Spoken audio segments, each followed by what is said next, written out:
So maybe just a little bit about kind of your emergency fund strategy, if you don't mind, like how, about how much do you keep? Do you feel like it's important? Do you invest it? Any of those? So we have a very sort of scattered emergency fund technique.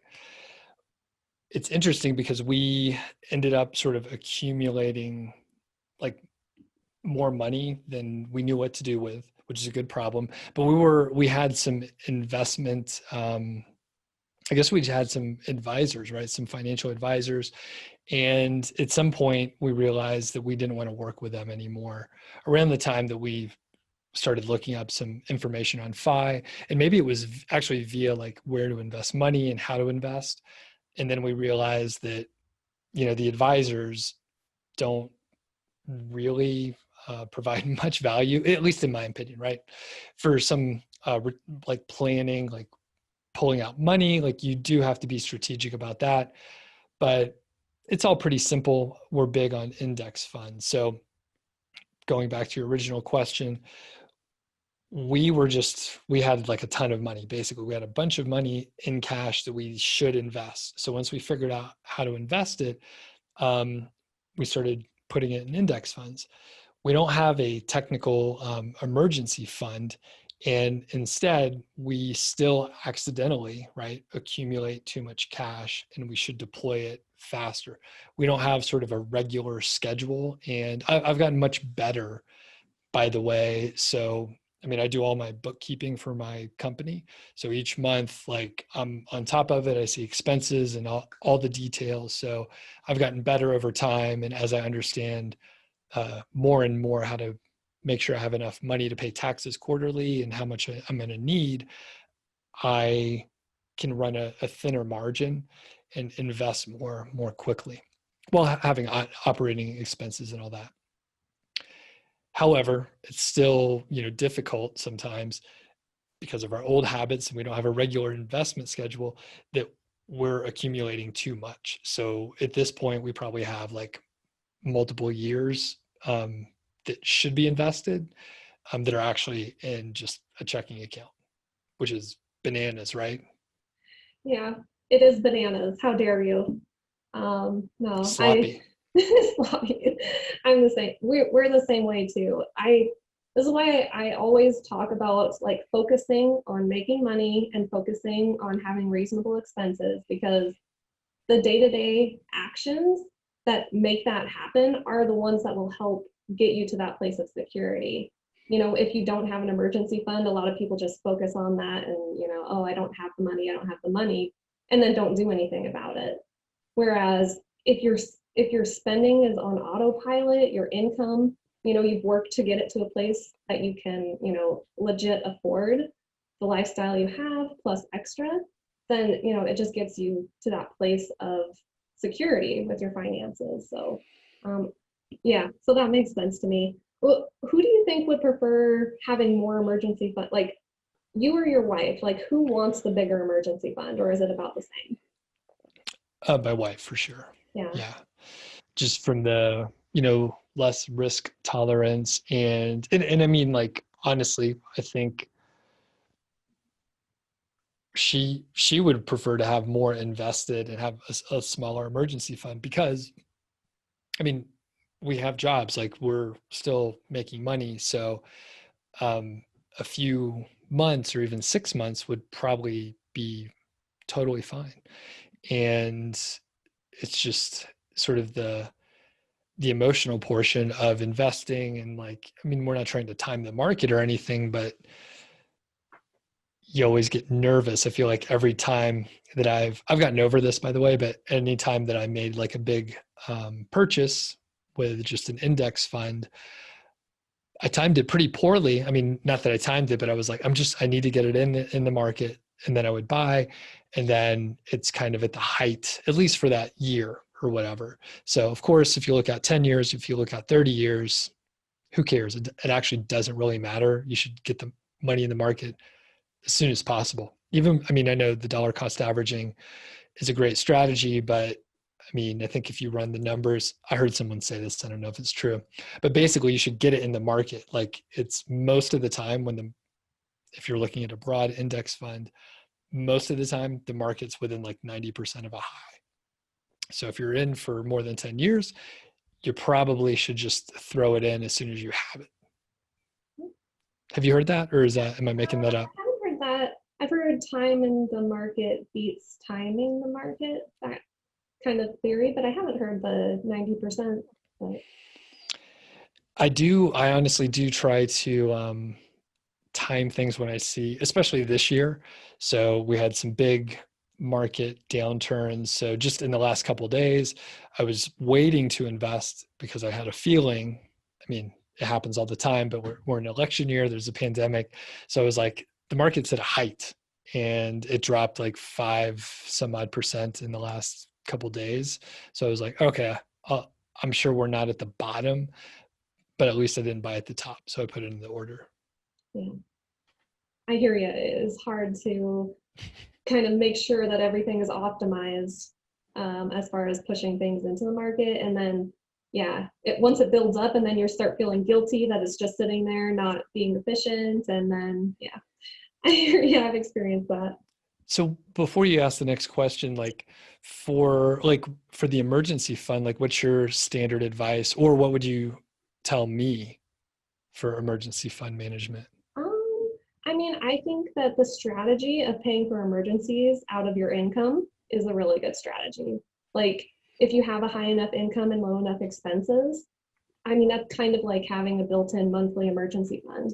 And that's even what we've done. Like when I had 13 freaking cavities for $2,000, like we had like $5,000 excess that month that we would have just invested. 3,000 went to investing and 2,000 went to freaking dental bills.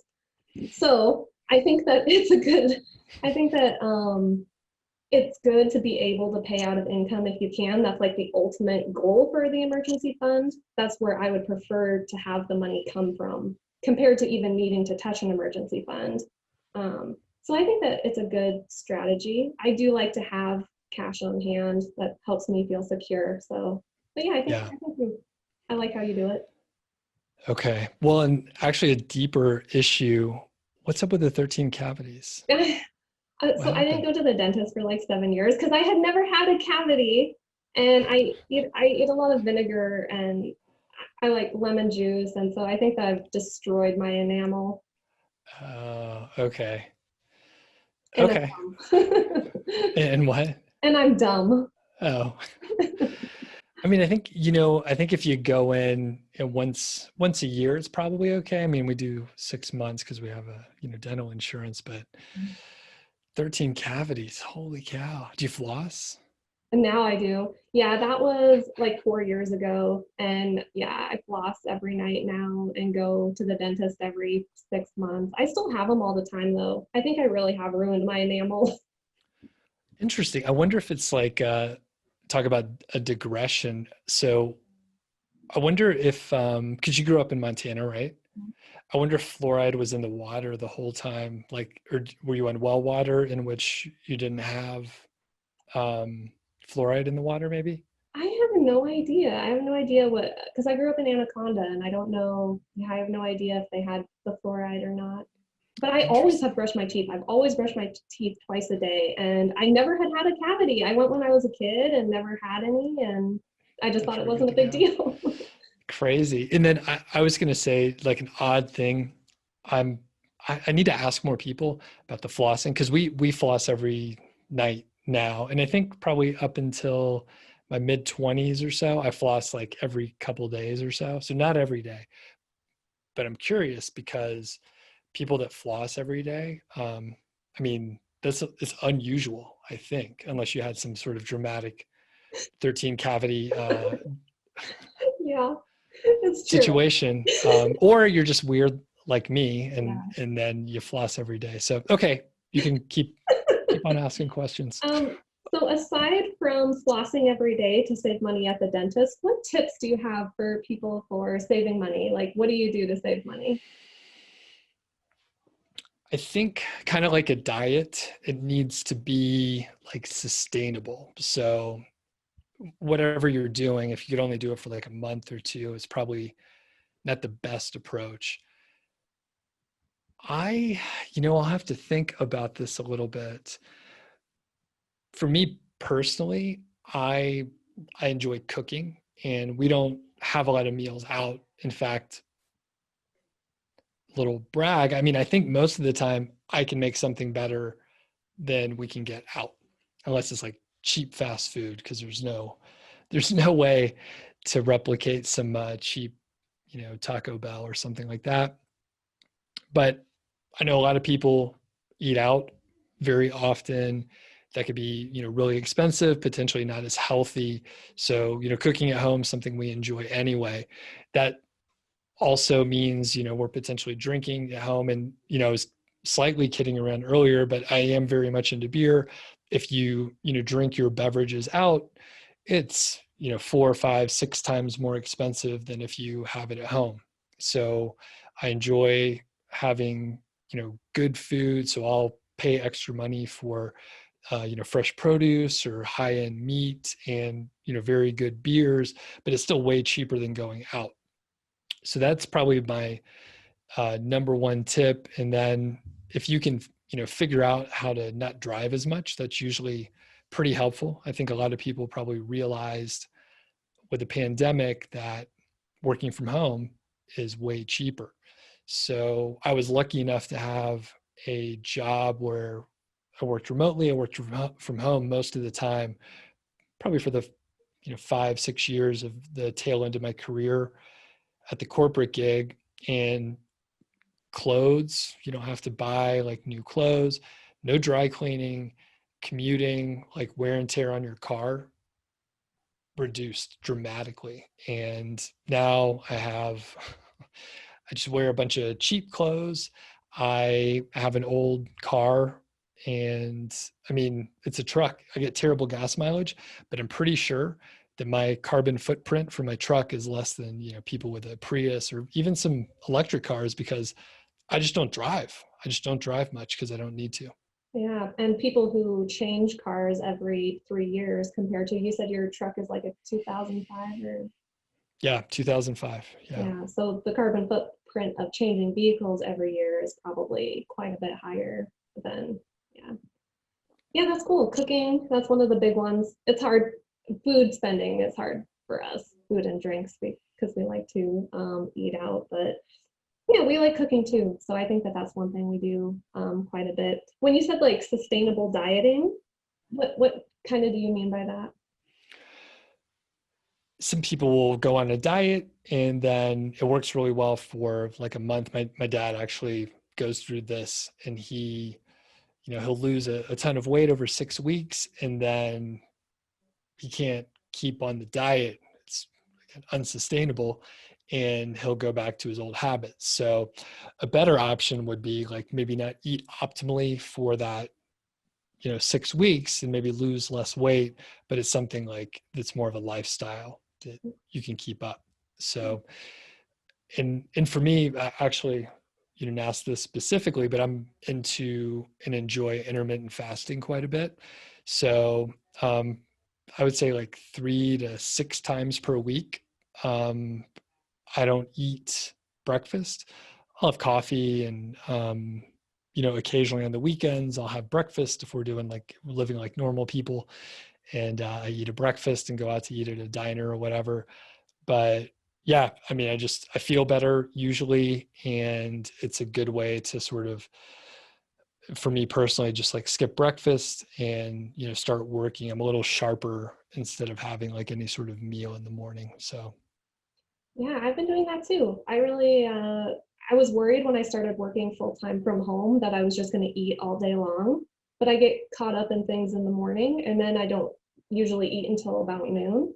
And I have noticed that the calories you do eat then kind of satiate you a little better compared to if you start eating in the morning. I guess maybe it fires up your metabolism or something, but so yeah, I think that that probably does affect food spending and the compounding effect of it every day, or like you said, most days, 3 to 6 days a week or whatever. But yeah. Yeah. And then like saving money further, I used to get really grouchy when I was hungry, but now I know I'm okay. And right, so big money saving tip, if you happen to travel very much, going through the airport, oftentimes like your schedule is like completely wrecked. So you may need to get some food at the airport. But if you're used to fasting, it's great because you're probably not exercising if you're flying, and then food is expensive at the airport. So if you just plan on that as a fasting day, you're way better off. Unless you're like, hey, I'm going to get a beer at the Yeah, airport bar.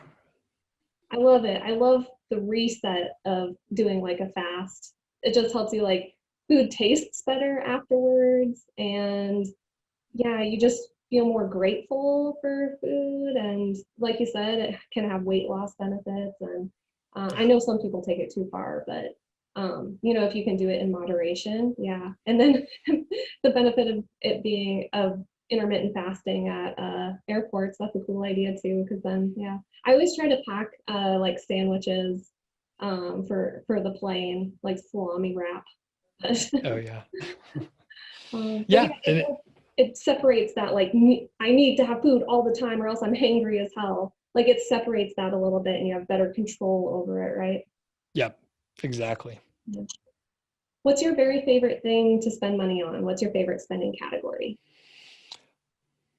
I think the food and drink category, but again, strategically for things that we're going to cook at home. So like I said, I get pretty good meat. So a lot of times I'm getting like, um, really nice cut of meat, a lot of times prime, and we shop, there's a Sam's close by here, and we shop at the Sam's. So a lot of times I'll get like really good meat because I enjoy a steak or, fresh fish or something like that.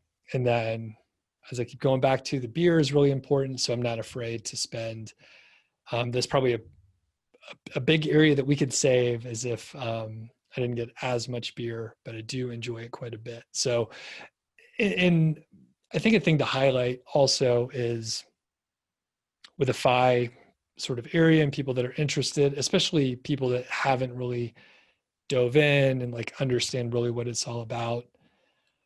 You may think we're cutting too many corners and we're not really enjoying things. We're really like depriving ourselves. But I just don't spend money on things I don't care about, like a car. I mean, I could spend money on a car, but I really don't care. I don't drive that much, and it doesn't really make a difference to me. I actually like my truck, and I don't have to worry about it too much. There's a lot of scratches and dents, and if someone needs to move, they could borrow my truck. But the things that we care about, like travel, we took a trip to the mountains here recently. We rented a nice house. We got good food. We ate and drank, freely. So the things that we care about, I mean, we spend a lot more in those areas. But the stuff that we don't care about, like we've just selected to not waste money on it. Yes. I love what you said about like not having to worry about scratches on your truck. Like I am a high anxiety person and I've noticed that having affordable, cheap things, like having an old car, it helps with my stress and anxiety so much. And I'll tell you, one time I was driving in Bozeman and I pulled up to a stoplight right before getting on the interstate and I heard this screeching sound.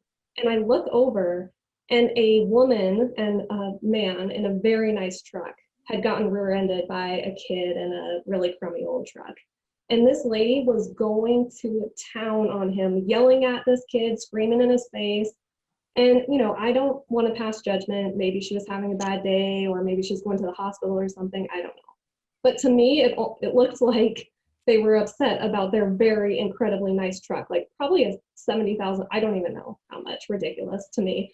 But just thinking about that, like when I got rear-ended a few years ago, I was just like, oh, is everyone okay? Like, oh, it's fine. It's an old piece of junk anyway. It helps so much with stress and anxiety to live an affordable life. Yeah. Yeah. And if you got, or if I got a new car, because if I did get a new car, I would I would be very upset with the first scratch. But like the truck that I mean, I bought it used as well. So it already had several scratches on it. So those were out of the way, didn't have to worry about it.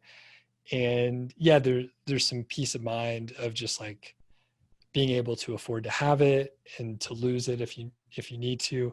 In fact, I think I remember a Mr. Money Mustache article or statement, like his bike was stolen because he didn't lock it up. He never locked it up. Are you familiar with this I haven't. anecdote? Or Mm-mm. he was like, hey, it's fine. Like if you can't afford to lose it, then you shouldn't maybe have it. And he sort of equated the whole math behind it as a good deal because he didn't have to carry around a lock and spend, whatever, a few minutes each day, each time he locked and unlocked his bike. He could just set it down carefree. And sure, he had to buy a new bike, but maybe he might lock his up now. I think he has a nicer bike. Yeah. Yeah. I think that's one of the benefits of being like kind of frugal and FI that people don't really know about is the lack of stress that it helps with. Yep. Where can people find you online?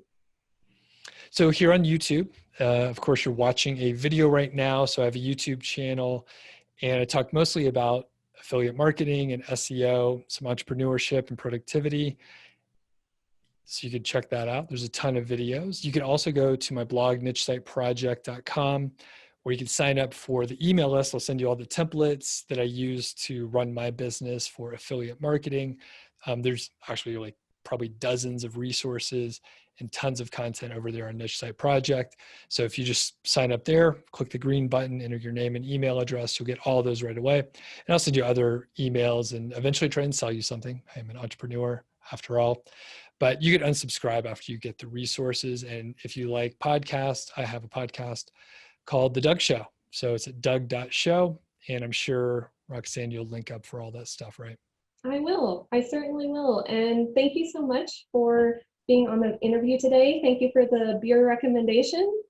And yeah, I'll go ahead and let you go. Thank you so much. Thanks for having me.